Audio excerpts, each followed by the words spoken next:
Tere ka minu poolt, Mait Järvik, põline Järvakandi isik. Järvakandit teatakse aina rohkem minu arust kõige sellega, mis puudutab klaasi. Juba sügavast Vene ajast toodeti seal aknaklaasi, täna me nimetame seda lehtklaasiks. Nüüdseks on Eesti ainus ja ka tegelikult kogu Baltikumi ainus klaasi sorteerimise tehas hetkel Järvakandis. Ja kuidas ja miks ta sinna tekkis, on tegelikult hästi loogiline, et hetkel Ameerika või USA korporatsioonile OI kuuluv Järvakandi suur tehas, kes toodab purke ja pudeleid ehk siis pakendiklaasi, hakkas järjekordset investeeringut tegema oma uue klaasivanni ehituseks. Ja selleks üritati leida raha Euroopast, et saada mingit toetust. Selle toetusega läks kõik hästi, seal oli üks konkreetne nõue. Ja see nõue puudutas seda, et tuleb Eesti turult maksimaalselt leida üles klaas ja see sorteeritud kujul suunata taastootmisse. Seda võimalust ei olnud ja suure klaasitehase omanikud vaatasid Euroopa poole, kus juba samamoodi see töö käib, leidsid üles oma partneri ehk Krünitski Recyclingu, Poola suur börsiettevõte, pöördusid nende poole ja tegid ettepaneku, et kas oleks võimalik teha koostööd ja et Krünitski teeks sarnase tehase, nagu tal on 4 tükki Poolas, ka ühe Eestisse. See koostöö sujus, lepiti kokku ja lõpuks sai KIK ehk Keskkonnainvesteeringute Keskuse poolt siis OI oma toetuse. Sealt maalt aastal 2014 hakkas kõik liikuma selles suunas, et alustati Järvakanti uue tehase rajamist. Mis me seal täpselt teeme, on see, et me korjame kokku. Meil ei ole omal mingit logistikat, meile tuuakse kogu Eesti, tänasel päeval ka tegelikult kogu Läti ja suures osas ka Leedu jäätmeklaas. Antud hetkel siiamaani veel tuleb ka enamus mahust isegi Soomest. Jäätmeklaas on põhiliselt 2 sisendist, üks on pakendiri märgistusega siis, ehk nagu Eestis on pandipakend, siuke ettevõte, kes poodidest korjab kokku selle klaasi ja kogu muu pakendi. Nendel on innovaatiline süsteem juba triipkoodi järgi automatiseeritud liin, mis kõik pudelid, on ta siis plast või klaas ja ka värvi järgi veel eraldi sorteerib välja ja Eesti pandipakend saab seda materjali juba siis edasi müüa. Ehk nemad müüvad klaasi näiteks rohelise, pruuni ja valge või kirka nimel eraldi juba kuskile, kuhu talle see sobib. Meie oleme nendega teinud koostöö, meil on leping, et me ostame ära kõik nende poolt tuleva valge klaasi. Põhjus on see, et Järvakandi klaasitööstus, kes tegeleb siis selle klaasi sulatamise ja pakendite tootmisega, tänaseks päevaks toodab ainult läbipaistvat pakendit. Enam Saku või A. Le Coq'i õllepudelid, pruunid ei tule Järvakandist, need on kuskilt mujalt Euroopast juba. Ja seega nemad vajavad ainult läbipaistvat klaasipuru. Nad vajavad seda ülimalt kvaliteetsel moel, selles mõttes, et see klaas peab olema väga kõrge puhtusastmega, seal ei tohi olla mitte midagi muud sees. Üks näide sellest puhtusastmest võiks olla see, et kui meie müüme nendele 1 tonni puhastatud klaasipuru, siis selles 1 tonnist tohib olla maksimaalselt 20 grammi kivimeid. 20-grammine kivitükk on niisugune pisike näpu ots nagu. Iga auto, mis läheb meie juurest välja, sellele tehakse test. Põhimõtteliselt see mitte kogu maht, aga sealt võetakse mingi protsent kokku lepitud, see kallatakse ühele suurele klaaslauale ja käsitsi sorteeritakse kõik see läbi. See on alt valgustusega klaaslaud, laborandid sellega tegelevad ja kui nad leiavad sealt selle ühe võõrisosa, see gramm kaalu peal kaalutakse, kui see on üle 20 grammi, näiteks selle tonni kohta, me teeme küll ppm-idest, ehk need piece per million on see inglise keelest, siis kõik lükatakse meile tagasi, kui see on ületanud selle. Ja me peame selle kõik uuesti läbi sortima. Teine sisend sellele materjalile, mis ei ole nüüd pandipakendi ringlus, on prügilad. Prügilad tegelevad kõige sellega, mis tuleb siis olmeprügist ehk inimeste kodudest, kus ei ole pandimärki või laisast inimesest, kes ei ole viitsinud oma pudeleid viia poodi. Kui nad satuvad prügilasse, siis nendel on seal mingil tasemel eelsorteerimine, nad üritavad saada kätte klaasi, liigiti ja siis seda meile müüa. See on nende jaoks kahel põhjusel tähtis, prügilate nagu lähtekohast, et nad saavad teenida tulu selle prügi sorteerimisega. Teine asi on see, et ringlusse lastud klaasile Euroopa Liidu poolt seatakse aina kõrgemaid nõudeid, mis puudutab just taaskasutust. Iga aasta vaadatakse seda kogust, mis aasta lõikes lastakse klaaspakendeid turule ja selle koha pealt dikteeritakse iga aasta aina suuremat protsenti, mis tuleb turult tagasi korjata. Ehk taaskasutusorganisatsioonidel lasub väga suur kohustus aina rohkem ja rohkem saada seda materjali kätte. Nüüd Eesti seisukohalt olemegi meie hetkel ainsad, kes saavad seda protsessi nagu üldse aidata edasi viia. Selle nimel tehakse mida iganes, et seda klaasi osakaalu tõsta.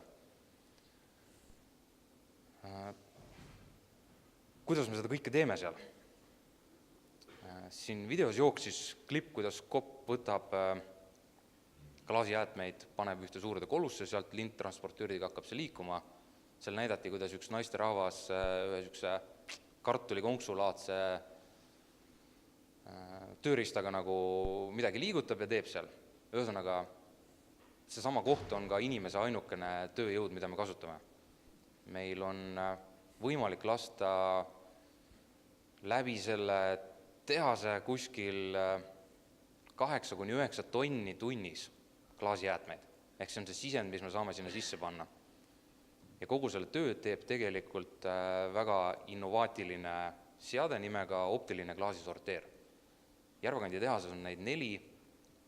See tähendab, et kogu see materjal liigub läbi nende 4 optilise sorteeri. Seal on neid protsesse muidugi ennem veel. Me korjame sealt välja kõik, mis on plastik, kõik, mis on orgaanika, kõik, mis on kivimid ja 2 eraldi liiki metalli, ehk siis magnetiline metall, mis on teras ja kõik muu plekilaolne ja kõik, mis on mittemagnetiline, valdavalt siis alumiinium. Paber läheb kõik orgaanika alla. Paberiga on niimoodi, et kuna see tuleb meile välistingimustest, ta seisab meie juures välistingimustes, siis ta kogu aeg on ilmastiku käes, ta on niiske märg, seda paberit, see osakaal paberil on väga väikene ja ta on nii kehva kvaliteediga, et sellega me ei saa ja ei suuda midagi teha peale. Meie juurest liigub ta ikkagi antud juhul Väätsa prügilasse ladestamisele. Et mis on innovaatiline? Innovaatiline on see, kui kiiresti on võimalik seda väga kehva kvaliteediga sisse tuleva klaasipuru selekteerida tüki suuruse ja värvi järel. Ehk meie suudame kliendile pakkuda täpselt nii, kuidas klient soovib klaasipuru. See on siis kas mingi fraktsioon, piltlikult öeldes näiteks 3 mm tüki suurusest kuni 12 millini. Kõik tükid peavad jääma sinna vahemikku ja nad kõik peavad olema näiteks valget värvi. Sellist toodet me toodame. Antud hetkel ma ei tohi seda öelda, et see on meil toode, sest me oleme mitte taaskasutajad, vaid see tehas on sorteerimistehas. Eesti jäätmeseaduse järgi me oleme sorteerijad, kes võtavad jäätme sisse ja sama palju jäädet peavad tehasest välja andma. Lihtsalt me selekteerime need jäätme sees olevad materjalid erinevatesse liikidesse. See on koht, mis on problemaatiline veel siin meie Eesti turul. Ja see tuleb, ma arvan, lähima paari aasta jooksul kuidagi ümber teha, aina rohkem saab sellest aru Keskkonnaministeerium ja nii edasi. Kas tohin küsida, Jah. kui suur on teil käive nii tonnides kui eurodes? Tonnides. Kui ma räägin, et me oleme võimelised laskma kuskil 8-9 tonni tunnis sisendmaterjali, siis see on üks number. Meil on teine asi ees, on jäätmeluba. Me tohime pakendiklaasi töödelda jäätmeloa alusel 40 000 tonni aastas ja lehtklaasi ehk siis nõnda nimetatud aknaklaasi 15 000 tonni. Ehk meil on nagu piir ees 55 000 tonni aasta lõikes. Mitu pudelit või purki sellest saab? Väga raske öelda, sest see sõltub purgi või pudeli suurusest. Okay. Et väga palju sõltub sellest, kui suur toodet mitmegrammilist või mitme milliliitrist toodab tehas. Meil on üks väga tark ja auväärt inimene siin saalis täna, kes oskab klaasist rääkida tegelikult palju rohkem kui mina. Ja mis puudutab just klaasi eripära, et klaas ei ole lihtsalt klaas on väga erinevat tüüpi klaase. Kui rääkida pakendiklaasist, siis tema keemiline koostis on täiesti teistsugune kui lehtklaasil, tema omadused ja kõik muu. Sellepärast neid hoitaksegi lahus, antakse ka jäätmekood talle erinev ja teda kasutatakse erinevalt ja nii edasi. On olemas lahendus, see on siis nagu keemilise retsepti valem või mis iganes muu, et ka Järvakandi tehas ostab meilt mõlemat ja nad saavad kasutada mõlemat, aga valdavas osas pakendijäätmeid, nad saavad sinna sisse sulatusprotsessis segada mingil määral ka lehtklaasi ehk aknaklaasi. Lehtklaasi tootmist siin regioonis enam kuskil ei ole. See ongi probleem, et neid jäätmeid aina rohkem tekib, vanade hoonete lammutamisel näiteks ja nii edasi, aga kuskile seda klaasi anda ei ole. Prügilad võtavad ta vastu, tahavad selle eest saada päris kopsaka summa raha. Mitte sa ei saa viia ja midagi saada, vaid sa maksad selle eest, et sa viid oma jäätmed ära. Nüüd me oleme pööranud selle asja tagurpidi, ehk meie võtame lehtklaasi jäätmeid ise juba vastu ja me oleme valmis sellest ka maksma. Aga euronumbrites, kui palju te aastas umbes see käive on, mis te siis... Kogu ettevõtte käive, ma ei julgeks nii täpselt neid numbreid öelda, aga ma arvan, et see käive on seal kuskil 15-20 miljoni euro vahel nagu. See muidu see 15-20 miljonit jääks prügilasse kuskile lihtsalt seisma? See jääks isegi prügilasse, sest varem liikus väga väike osa sellest üldse nagu kuskile taaskasutamisse, võid see pigem jääks kas kuskile metsa alla või kuhu iganes nagu, mis on väga, väga kurb pool. Ja kui ta jääb metsa alla, siis kui võtta nagu nendest materjalidest, mis ja kui ruttu lagunevad kuskil looduses, igal pool ringi reisides, kui näed kuskil tuuakse jälle keskkonnasäästlikust välja, et plast laguneb nii ruttu ja nii mitmeid aastaid nii edasi, klaasil on alati see seal taga, et see ei lagune kunagi. Nii nagu ta on valmis tehtud, nii ta loodusse jääbki. Ja selle pärast on veel tähtsam ta saada kõik kätte ja pigem suunata taaskasutus seda. Aga kui me nüüd täna innovatsiooni teemal räägime, et milline on järgmine innovatsioon, mis teil kavas on? Mida teie nagu plaanite veel teha teistmoodi? Meie kõige tähtsam asi ja meie kõige suurem probleem hetkel on see, et nagu ma korra mainisin, klaas on väga erinevat tüüpi. Optiline klaasisorteer, hästi lühidalt rääkides, on selline seade, mille peal klaasipuru tükk vibratsiooni tõttu pannakse liikuma ja ta kukub alla nagu kosest. Selle kose ühel küljel on spetsiaalne valgustus ja teiselt poolt jälgivad seda videokaamerad. Iga see klaasitükk registreeritakse ehk vaadatakse tema valgustuse läbilaskevõime ja kas ta üldse midagi laseb läbi. Selle järel arvuti töötleb seda infot ja annab käsu selle kose all servas olevatele õhutüüsidele. Need on üle 300 ühe aparaadi kohta.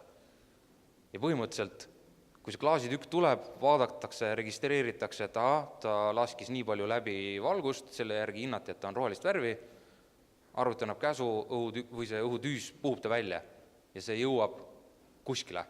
Ehk see sorteerimine käibki niimoodi. Aga see kiirus, kuidas ta käib, see on meeletu. Kui sa vaatad sellele peale, siis tundub ebaloogiline, et kuidas see võimalik on. Samas see efektiivsus on kuskil 98%. Miks 98%? Tegelikult ta suudab teha oma tööd 100%, aga kuna ta on nii kiire ja ta puhub seda liikuvat tükki, mis kukub, siis ta võib puhuda ka selle tüki lähedal oleva teise tüki endaga kaasa. Ja vot sealt tekib mingi väike veaprotsent. Nüüd, mis on nagu tulevik ja mis on probleem, on hetkel see, et see sorteer suudab vaadata, kas ta on üldse klaas ja mis värvi ta on. Ehk kui ta ei ole klaas, siis ta ei lase valgust läbi üldse. Aga ta ei suuda hetkel, vähemalt see tehnoloogia, mis meil kasutusel on, eristada, inglise keeles on HR-klaas ehk heat resistant, on siis kuumakindel klaas, nagu karastatud klaas on eesti keeles seda. Ja vot need klaasitükid tuleks hoida eraldi veel sellest klaasipurust, mida me müüme pakenditootjatele. Sest selle klaasitüki sulamistemperatuur on hoopis teine kui tavapudeli või purgi küljest tulnud tükil. Ehk see tekitab probleeme nendele, kes toodavad klaaspakendid, see tükk on poolel sulamisprotsessil, ta jääb sinna pudeli või purgi külje sisse mingi defektina, tekitab seal pingeid, see purk või ütleme, see toode ei ole selline, nagu ta peaks olema oma andmete poolt, ta ei kannata survet ja nii edasi, ta on nagu probleem. Ja väga palju sellist materjali hakkas tulema meile Soomes, see tekitas meile tohutult peavalu, me hakkasime otsima lahendust ja nüüdseks aastal 2017 on üks Saksa firma leidnud lahenduse, pannes sellele samale klaasi sorteerimisseadmele veel ühe lisa ja infrapunavalgusega üritatakse kogu selle kiire protsessi juures igat seda tükki veel infrapunaga töödelda. Ja see on väga võimekas. Aprillikuust meie ettevõtte emafirmas Poolas katsetati 3 kuud ühte sellist seadet ja see andis väga häid tulemusi. Nüüd ma teen kõik selleks, et selline seade jõuaks ka Järvakanti. See annaks meile kindluse tuleviku suhtes, see annaks meile väga head suhted meie põhipartneriga, kellele me valdavalt müüme selle klaasi. See looks veel paremini need võimalused, et kõike seda teha veel rohkem liigiti. Nii, ma näen juba küsimusi. Selline küsimus, et mis loogika see on, et Keskkonnaministeerium paneb teile ülemise piiri, et tohiline oleks vastutada, mida rohkem te seda saasta ümber töötate, seda parem on keskkonna. Jah, Keskkonnaministeerium hindab võimalusi, kui palju me oleme võimelised nende arust seda tegema.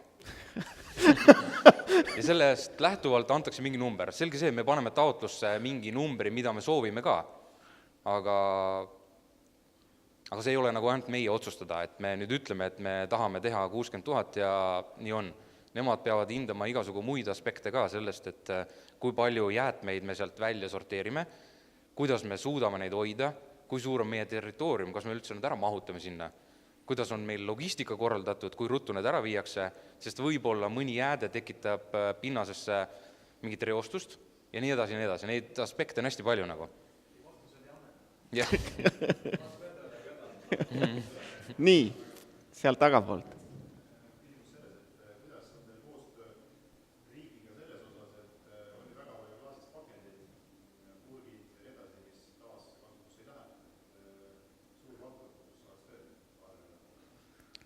Jah, me ise propageerime seda kõike ja õnneks on sellised asjad nagu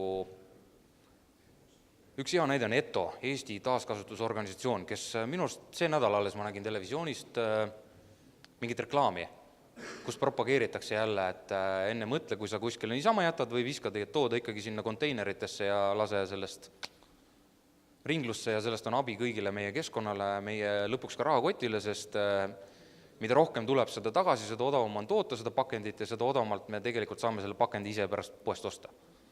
Ehk see on nagu niisugune lumepalli efekt.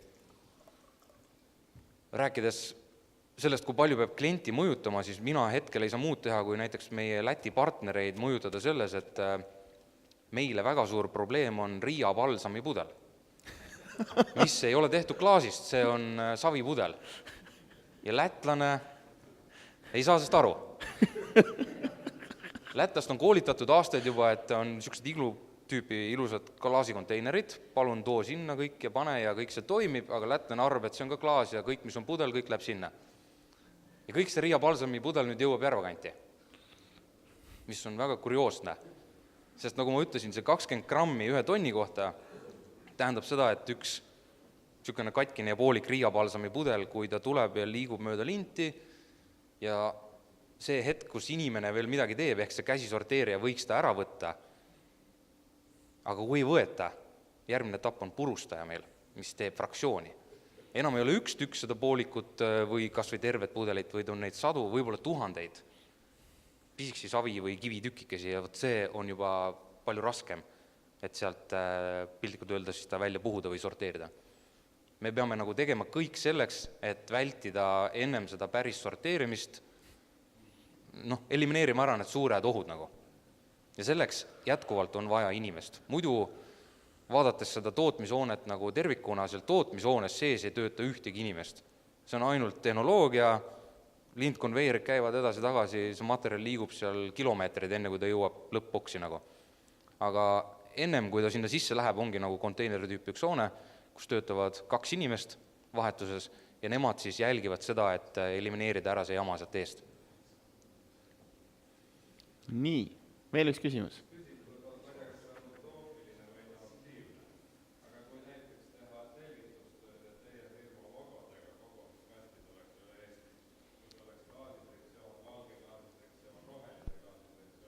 Jah.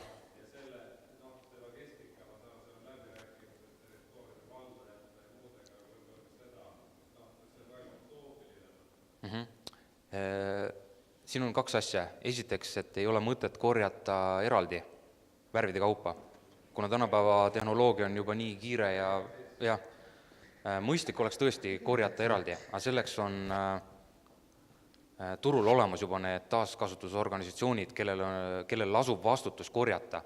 Ehk meie ei saa ise tulla pakkuma seda teenust, kuna siin turul on see juba paika pandud, aga me saame ise torkida läbi ministeeriumi ja pressida kogu seda asja, et need, kes juba tegelevad sellega, nad teeksid seda veel efektiivsemalt. See on asja võti.